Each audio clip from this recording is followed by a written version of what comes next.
একদম তো তেলের মানে বালতি নিয়ে গেছিল নিউ ইয়র্কে, যে বলে আসছে উনি নাকি ইউনুসের মধ্যে খেয়ে জিয়াউর রহমানের প্রতিচ্ছবি দেখতে পান। ওই প্রতিচ্ছবি দেখার পর দেশে আসার পর এখন আওয়াজ টাওয়াজ শুনি না, চুপচাপ আছেন। কিন্তু ওনাদের লক্ষ্যটা কি? যে কোনোভাবে কোনো রকম বাধা বিঘ্ন ছাড়া কোনো মতো গেলে ফেব্রুয়ারিতে নির্বাচনটা হয়ে যাক। উচিত ছিল বিএনপির, উচিত ছিল উনি আসার পর বলা যে আমরা এটা মনে করি না, আমরা কোনো প্রতিচ্ছবি দেখি না। অথবা ওনাকে বলা উচিত ছিল আপনি এটা কেন বললেন, ব্যাখ্যা দেন। উনিও কোনো ব্যাখ্যা দেয় নাই, বিএনপিও তার কাছে কোনো ব্যাখ্যা চায় নাই, বিএনপিও জাতিকে কোনো ব্যাখ্যা দেয় নাই। জাতি, আমার মতো জাতি যারা আছি আমরা যা বুঝা তা বুঝে নিছি, তাই তো বুঝে নিছি। তো এইগুলো যদি বিএনপি মনে না করে, মনে করবে না, এটা বিএনপির সমস্যা। কিন্তু ঘটনা কথা যখন উচ্চারিত হয়, শোনেন, কথা যখন একবার আপনি বলে ফেললেন, কথা তো তীরের মতো, আপনি ওটা ব্যাক করতে পারবেন না। তো উনি তো কথা বলে ফেলছেন, বলে ফেলে ওটা প্রমাণ দেন না, তার মানে কি চুপ করে গেছেন কেন? কিন্তু বিএনপি তো আসলে চুপ করেই থাকছে সব ব্যাপারে। দেখেন তিনি মানে বিএনপি 3 উপদেষ্টার পদত্যাগের কথা বলছিলেন কেন? অভিযোগ তো বিএনপি করে নাই, অভিযোগ করছে ওই ভদ্রলোক, আর এদিকে অভিযোগ করছে নাহিদ ইসলাম। নাহিদ ইসলামের ব্যাপারে তো এখানে তো দেখেন এনসিপি কোনো ভূমিকা নিচ্ছে না, কিন্তু এনসিপি কিছু বলছে না, কিন্তু নাহিদ ইসলাম বলেছেন। নাহিদ ইসলাম কেন বলছেন? দুইটা কারণ হতো, আমি এখানে ওই দুই কারণ দেখি। এক কারণ হলো যে ওনাদের কাছ থেকে ব্ল্যাকমেল করা, এই ব্ল্যাকমেল করে আমি আমার মানে কিছু ক্ষমতা অর্জন করব, কিছু সম্পদ অর্জন করব, কিছু একটা হতে পারে, এটা হতে পারে। এছাড়া অনেকে বলে উনি না পাওয়ার বেদনা, আমি এগুলো মনে করি না ভাই, না পাওয়ার বেদনা টেদনা কিছু না। মানে এজন্যই কি তাহলে ব্ল্যাকমেইলের শব্দটা যেহেতু বলছেন, এজন্যই কি তাহলে মনে হয় যে এরকম যে সময় মতো প্রকাশ করা হবে, মানে কথা না শুনলে সময় মতো অপকর্ম প্রকাশ করা হবে, এই জন্যই কি বলছেন ব্ল্যাকমেইল, মানে এইরকম মিনিং? অবশ্যই। আপনি জানেন, ধরেন আমি একটা কথা বলি, আপনি জানেন যে কয়েকজন সচিব, কয়েকজন উপদেষ্টা এই আন্দোলনের সঙ্গে বিশ্বাসঘাতকতা করেছে। আপনি যে বলছেন যদি হয়ে থাকে, আপনার কাছে কোনটা বড়, আন্দোলনের সাফল্য বড় নাকি ওই উপদেষ্টার সঙ্গে আপনার ব্যক্তিগত সম্পর্কটা বড়? বলেন। আপনি যদি নিজেকে আন্দোলনের সিপাহ সালার দাবি করেন, তাহলে আপনি যদি আন্দোলনের সিপাহ সালার হয়ে থাকেন, তাহলে আন্দোলনের স্বার্থে ওই লোকগুলিকে আপনি ওপেন করছেন না কেন? তাহলে আপনার কাছে ডকুমেন্ট নাই। যদি ডকুমেন্ট না থাকে তাহলে আপনি কিন্তু উচ্চারণ করলেন কেন? আপনি তো একটা পার্টির প্রধান, কেন উচ্চারণ করলেন আপনি? এটা কি ফার্স্ট টাইম করার জায়গা নাকি রে ভাই? হ্যাঁ, মানে নাহিদের সাথে সার্জিসও বলছেন মৃত্যু ছাড়া নাকি কোনো সেফ এক্সিট নাই। সামান্থা শারমিনকে বলতে শোনা যাচ্ছে যে সব ফাঁস করে দেয়া হবে। মানে এনসিপি তো বক্তব্য বলা চলে, তাই নয় কি? মানে নাহিদ বলছেন, সার্জিস বলছেন, আর কি বলবেন? সার্জিসের বক্তব্যটা কিন্তু ইন্টারেস্টিং। উনি কিন্তু মানে অন্য ভাই বলছেন, আবার উনি বলছেন যে এইগুলি যদি সেফ এক্সিট পায় তার মানে কি বিদেশ চলে যাবে। বিদেশ গেলেই কি মুক্তি আছে? বিদেশে তো বাঙালি আছে, তাদের হাতে পড়বে। এই কথাটা আমার ভিন্ন একটা অর্থ আমি করি। ভিন্ন অর্থটা কিভাবে করি? যে বিদেশে গেলে যে ঝামেলা পড়তে হয়, এটা আবার এনসিপির বন্ধু বান্ধব যারা আছে তাদের সবাই মিলে টের পাইছেন। মাহফুজ আলম টের পাইছেন বিদেশে গেলে কি ঝামেলা পড়তে হয়, আসিফ মাহমুদ সজিব ভিও টের পাইছেন। যদি বিদেশে গেলেও ঝামেলা আছে, কিন্তু মানে পৃথিবীর এখন এত ছোট হয়ে গেছে যে আপনি এখানে কোনো আকাম করবেন, বিদেশে গিয়ে ধরা খাবেন, ধরা খাচ্ছেন তারা সবাই, তাই না? কাজে উনিও তো ওই অর্থে বলেছেন, ওই অর্থে বলেছেন। তো ওই অর্থে বললে তো তারাই আসলে ধরা খাচ্ছেন না, উপদেষ্টাদের মধ্যে তো ধরা খাবে। হ্যাঁ, মানে তাদের সাথে ব্যক্তিরা তো ধরা খাচ্ছেন, তো তাদের সেফ এক্সিট নিয়ে তো নিশ্চয়ই কথা বলছেন না, নাকি বলছেন? ওটাও বলতে হবে, ওটাও বলবেন আপনি, ওটা বলবেন না কেন? সার্জিস বলেন, হাসনাত বলেন, নাহিদ বলেন, আমেরিকা লন্ডনে যেতে পারবে, যাক না, দেখেন না কি হয়। তখন ওখানে কিছুদিনের জন্য ডিমান্ড দাম বেড়ে যাবে। এটা তো বাস্তবতা, অত সহজ না, ধরা তো সবাই খাবে। জি, যেমন ধরেন শুনেন, আপনি যা করবেন তাই পাবেন, আপনি যা করবেন আজকে আগামীকাল তাই ফেরত পাবেন। আপনারা বলতেছেন, গাড়ি জোরে বলতেছেন আমরা ঠিক করছি, অমুক করছি। শুনেন, এই গভর্নমেন্টের সবচেয়ে বড় ভুলটা যেটা হয়েছে সেটা হলো যে একটা পলিটিক্যাল পার্টিকে তার কার্যক্রম নিষিদ্ধ করা। এটাই গভর্নমেন্টের সবচেয়ে বড় ভুলের মধ্যে একটা। এটা করে তারা এখন সিরিজ অফ এররের যে একটা চক্রের মধ্যে পড়ে যাচ্ছে। দেখেন আজকে কি হয়েছে, আজকে আপনার কি বলে কি ফোরাম যেন, ওটা ভুলে গেলাম, আরে জাতীয় ঐকমত্য কমিশনের কথা বলছেন কি? মীনাক্ষী গাঙ্গুলি, যেটা আচ্ছা আচ্ছা, জি, হিউম্যান রাইটস, জি জি, তাদের জাতিসংঘের তারা যে প্রতিবেদন দিচ্ছে, human rights watch.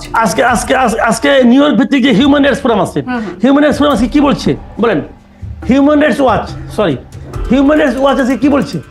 Human rights ওয়াচের যে বড় আর্টিকেলটা তাদের আজকে লেখা হয়েছে, সেইটার শেষে কি আছে জানেন, আমি আপনাকে পড়ে শোনাই। হিউম্যান রাইটস ওয়াচের এশিয়া অঞ্চলের উপপরিচালক মীনাক্ষী গাঙ্গুলি বলেন, বাংলাদেশ সরকারের সন্ত্রাস বিরোধী আইনের অপব্যবহার বন্ধ করা উচিত, যে আইনের মাধ্যমে আওয়ামী লীগকে নিষিদ্ধ করা হয়েছে, যে আইনের মাধ্যমে মঞ্চ ৭১ থেকে অধ্যাপক কার্জন, মঞ্জুর আলম পান্না সহ অনেকে গ্রেফতার করা হয়েছে এই আমলার মাধ্যমে। আচ্ছা, তারপরে কি বলছেন, আইনটি রাজনৈতিক দমন পীড়নের সমার্থক হয়ে উঠছে, এবং শেষ বাক্যটা কি, এর পরিবর্তে অন্তর্বর্তী সরকারের নিরাপদ ও অংশগ্রহণমূলক নির্বাচনের পরিবেশ তৈরিতে মনোযোগ দেওয়া উচিত। কি ধরনের নির্বাচনের জন্য মনোযোগ দিতে বলছে? নিরাপদ ও অংশগ্রহণমূলক। আপনি নিরাপত্তা করেন, অংশগ্রহণমূলক নির্বাচন আপনি কেমনে করবেন আওয়ামী লীগ ছাড়া? কেমন করে করবেন? এটা কিন্তু হিউম্যান রাইটস ওয়াচ বলতেছে। কালকে দেখবেন আরেকটা সংগঠন বলবে। আন্তর্জাতিকভাবে কোনো দেশ এ পর্যন্ত এই সরকারের এই পদক্ষেপের সমর্থন করে নাই। তারা যে আওয়ামী লীগের কার্যক্রম নিষিদ্ধ করছে, আওয়ামী লীগকে যে নির্বাচনের বাইরে রাখতেছে, এই কাজে তাদের এই পদক্ষেপের সমর্থন বহির্বিশ্বের কোনো একটা দেশ এ পর্যন্ত করে নাই, এবং এর প্রতিবাদ আসতেই থাকবে। এমনকি জাতিসংঘের সেই প্রতিবেদনেও সুপারিশে বলা হয়েছিল যে নিষিদ্ধ না করার পুরো দলকে নিষিদ্ধ করা যাবে না, বলছে এখানে। জি, আপনি যে প্রতিবেদনের কথা বললেন, ডেফিনিশন আপনি ডেমোক্রেসির ডেফিনিশন নিজের মতো করে দিবেন, তাহলে তো হবে না রে ভাই। জি, আপনি যে প্রতিবেদনের কথা বলেন হিউম্যান রাইটস ওয়াচ, মানে তার আগের দিনই প্রেস সচিব শফিকুল আলম তিনি বলছিলেন যে দেশের গণমাধ্যমগুলো অনেক বেশি স্বাধীনতা পেয়ে গেছে, পত্রিকাগুলোর কথা তিনি বলছেন অনেক বেশি স্বাধীনতা তারা পেয়ে গেছে, এই জন্য তারা অনেক বড় রকমের ফ্রিডম পেয়েছে, ফলে অনেক ধরনের কথা বলে। এই বিষয়টাতে একটু আসি যে তারা আসলে অনেক বড় ফ্রিডম পেয়েছেন বলে মানবাধিকার বা আইন শৃঙ্খলা সম্পর্কে আসলে বাড়িয়ে চাড়িয়ে লেখে এরকম একটা ইঙ্গিত তিনি করছেন। আসলে পরিস্থিতি স্থিতিশীল, মানবাধিকার পরিস্থিতি ভালো বলে তার ভাষ্য, এবং তিনি বলছেন যে হিউম্যান রাইটস ওয়াচ বা এই ধরনের আন্তর্জাতিক সংগঠনগুলো যদি বলে তাহলে মানে একটা বিশ্বাসযোগ্যতা আসে, এইগুলোর আসলে বিশ্বাসযোগ্যতা নেই। এখন হিউম্যান রাইটস ওয়াচ বলছে, এই বিষয়টি আসলে সরকারের জন্য কেমন হলো? দেখেন, এই শফিকুল আলম সাহেবকে আগে আমি মনে করতাম যে উনি বোধহয় এই আগের সরকারে ডক্টর হাসান মাহমুদ এবং ওবায়দুল কাদেরের সম্মিলিত রূপ, সম্মিলিত প্রকাশ। ওই দুইজন যে কাজ করতেন তার মাধ্যমে একটা শঙ্কর প্রজাতির ব্যক্তি হিসেবে উনি আবির্ভূত হয়েছেন। ওনার মুখ দিয়ে দুইজনের কথাই আসে মনে করতাম। এখন তাকে মনে হয় একটা পীর শ্রেণীর লোক মনে হয়, মানে পীর শ্রেণীর লোক মনে হচ্ছে। এই কারণে বুধবার দিন উনি বললেন যদি হিউম্যান রাইটস ওয়াচের মতো প্রতিষ্ঠান বলে তাহলে তারা একভাবে গুরুত্ব দিবেন। আল্লাহর কি রহমত, পরের দিনই কইছে। এখন উনি কি বলবেন?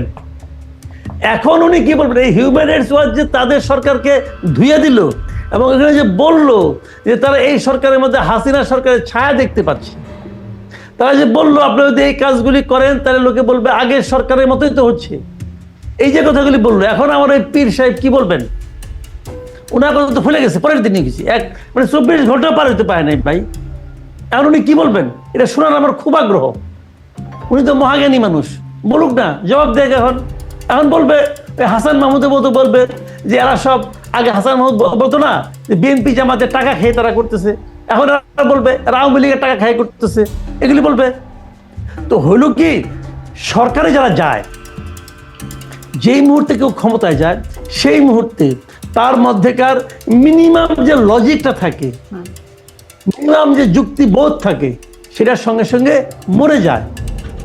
এবং তারা ওই দালালি বলেন, মোসাহেবি বলেন এবং গোয়ার্তুমি বলেন, এটাই হয়ে দাঁড়ায় তাদের একমাত্র উপাদান, এবং ওইটার উপর ভর করে তারা চলে। জি, এখন কিন্তু তিনি যে বলছেন গণমাধ্যমগুলো নাকি এখন মানে পত্রিকাগুলো অনেক বেশি স্বাধীনতা পেয়ে গেছে, এইটা একটু আপনার কাছ থেকে শুনতে চাই। পত্রিকাগুলোকে আসলেই এখন অনেক বেশি স্বাধীনতা পেয়ে গেছে? এটার বিশ্লেষণের সাথে সাথে ওটাও শুনবো, যদি স্বাধীনতা পেয়ে যায় তাহলে ওই আখের গোছাচ্ছেন উপদেষ্টারা, যেটি নাহিদ ইসলাম বলছেন, সেই বিষয়গুলো কোথায় আসছে না কেন?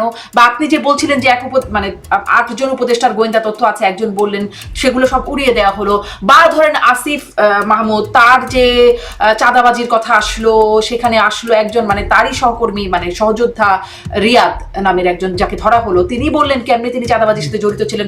সবকিছু বলার পরে কোনো কিছু গেল না। মানে গণমাধ্যমগুলোকে আসলেই বেশি স্বাধীনতা ভোগ করলে এগুলো কেন আসছে না সামনে? শুনেন, গণমাধ্যমের স্বাধীনতাটা এটা বহুত পিকুলিয়ার একটা বিষয়। আপনি নিজেও গণমাধ্যমে অনেকদিন ছিলেন, বাংলাদেশে, এখনো বাইরে থেকে করছেন কাজগুলো, আপনি এগুলো সব জানেন। আমি তবু আপনাকে বলি, আমাদের গণমাধ্যম স্থায়ীভাবে পঙ্গু হয়ে গেছে, একদম স্থায়ীভাবে পঙ্গু হয়ে গেছে। আপনি দেখবেন মাঝে মাঝে দেখবেন যে কিছু পোষা পাখি আছে, খাঁচার মধ্যে পাখি পালে, টিয়া পাখি। আমাদের বাড়িতে একটা ছিল, দেখতাম সেই টিয়া পাখিটা অনেকদিন পরে না একদিন ওর দরজাটা খুলে দেওয়া হয়, খাঁচার মুখটা, সে আর যায় না কোথাও। সে যে গাছে উঠতে হবে ভুলে গেছে, সে না উঠতে উঠতে ওরা ভুলে যায় পাখি। তো আমাদের গণমাধ্যম হচ্ছে এরকম জিনিস। আমাদের গণমাধ্যম, আমি মনে করি আমাদের গণমাধ্যম মানে এটা একদম ভাবে কি বলবো, এটাকে আমি আগেও বহুবার বলেছিলাম, এটা বিকৃত হয়ে গেছে। বিকৃত বলতে আমি দুইটা শব্দ বলছি, একটা কয় রিকার্ড দিয়ে, একটা কয় রফলা ঋষিকার দিয়ে, দুইভাবে এটা বিকৃত হয়ে গেছে, বিক্রি হয়ে গেছে এবং হয়ে গেছে। তো এটা যে কারণে তারা পারে না। আমাদের মিডিয়ার মতো মানে এত হতাশাব্যঞ্জক অবস্থানে আর কোনো পেশা আছে কিনা আমি জানি না।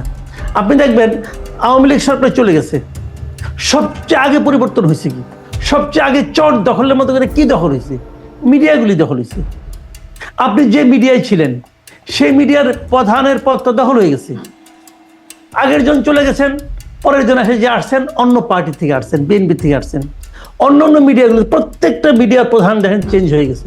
যারা আসছে তারা কি আসলে অধিকতর যোগ্য ব্যক্তি? না, তাদের মূল পরিচয় হলো তারা একটা রাজনৈতিক দলের কেয়ারফে আসছেন, যে যেভাবে পারছেন ঢুকছেন। তো এই মিডিয়াগুলো ধরেন আগে আওয়ামী লীগের মিডিয়া ছিল, ধরেন আওয়ামী লীগের লিডাররা, আওয়ামী লীগের মোসাহেবরা মিডিয়াগুলির মাতবরি করতো, তারা মিডিয়ার পলিসি মেকার ছিল, তারা আওয়ামী লীগের পক্ষে থাকতো। তখন স্বাধীনতা বলতে কি, তারা যেটা বলতো ওইটাই স্বাধীনতার মানে, তারা তো মনে করতো তারা খুব স্বাধীন। এখনকার যারা মিডিয়া আছে এরাও স্বাধীন, এরা এই সরকারের অধীনে স্বাধীন, তারা বিএনপির অধীনে স্বাধীন।